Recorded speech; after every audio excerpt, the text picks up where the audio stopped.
Recently, Tower Defense Simulator has been releasing leaks of something that resembles Polluted Wastelands. We've seen the reworked map get leaked, and now we're seeing an enemy that looks like the final boss, and then another enemy that looks like a remake of the Amalgamation. The fact that they also changed their Twitter name to have a little radioactive symbol next to it can only mean one thing, and that is that we are getting a nuclear-themed update soon, kinda like Polluted Wastelands. And this is exactly the kind of update that we need, an update that is probably better than every single other update in the last 2 years that TDS has had, and for a few reasons I will go over. And I'll also try to answer the question of why can't they just re-add Polluted Wastelands the way it was?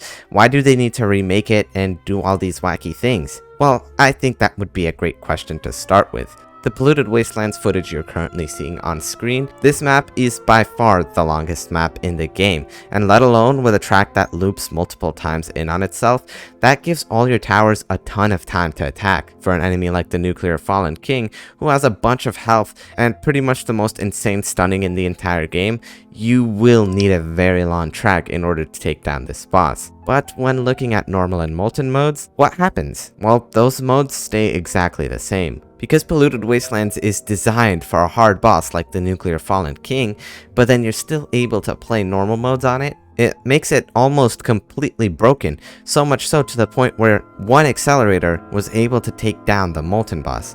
Keep in mind, this was before the rate of fire bug was fixed. Sure, the accelerator did have supports like freezers, electroshockers, commander, and all of that, but all that goes to show is how much easier this map would have been in comparison to a normal one. If we're taking Dead Ahead for example, I don't even know if 3 will be enough to take down a Molten boss. Another reason is that because when Tower Defense Simulator was updating from Halloween 2020 to the Frost Invasion update, a lot of the enemies and towers were remade. This would mean the developers would have to remake all of the Polluted Wastelands enemies to fit the new update. And while that doesn't seem like it's too much work since they were able to do that with the rest of the game, it does take a fair bit of time, and the developers did not feel like it was worth their effort. And this is why I'm going to go into why what they're doing right now is right, and what they probably could have done in the past that still would have worked out. As said earlier, the developers didn't really want to remake all these enemies, and for what reason? Well, first of all, they were already late to the update. They were part of the Roblox Metaverse event,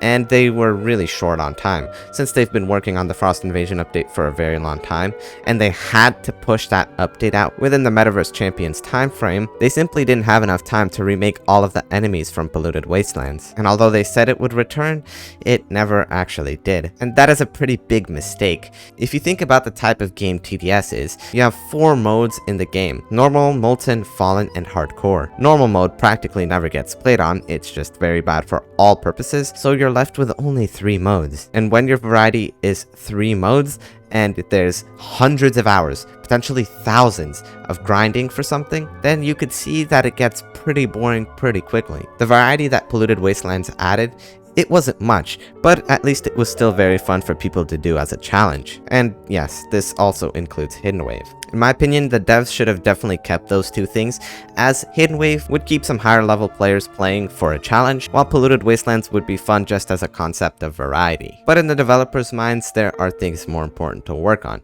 For example, the entity system. There was a ton of work being put into the entity system that we don't really notice, but it allowed for stuff like the Duck Hunt event, which used enemy mechanics that haven't really been seen in any other game before. So they did have to compromise making some enjoyable content for us in the game to work on something that would allow for more enjoyable content later on. And this is the part where I go into what TDS is doing right now. They finished the entity system, and they know that a lot of higher level players that have finished a lot of grinding and are just sitting on the sidelines waiting for new content want to see that new content. And instead of taking more time to develop more features which will allow for more content in the future, they've decided that now is the time where they're going to start working on this new content.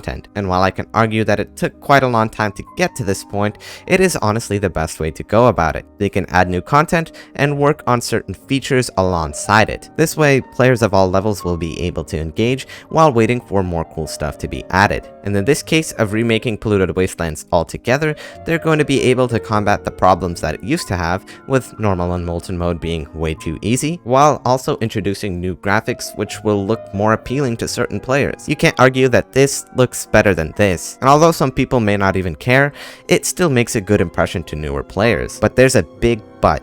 And that is that TDS must not go too far with adding too many different features. They're planning on adding modifiers, and also since we're seeing this new nuclear update, this does imply that they are planning to add a bunch of stuff. Adding too much stuff though kinda makes the game a little confusing, and right now what TDS is really popular for is just its simplicity. You join, and within a good 30 minutes, you have an idea of how the game works. And the game is, after all, enticing because of its simplicity to newer players. That's why TDS still has a good player count, even though they're not adding a lot of new content. But with them adding this nuclear update and planning for future modifiers, this is gonna rule out the necessity for events, because previously TDS relied almost entirely on events for new content. And this is bad.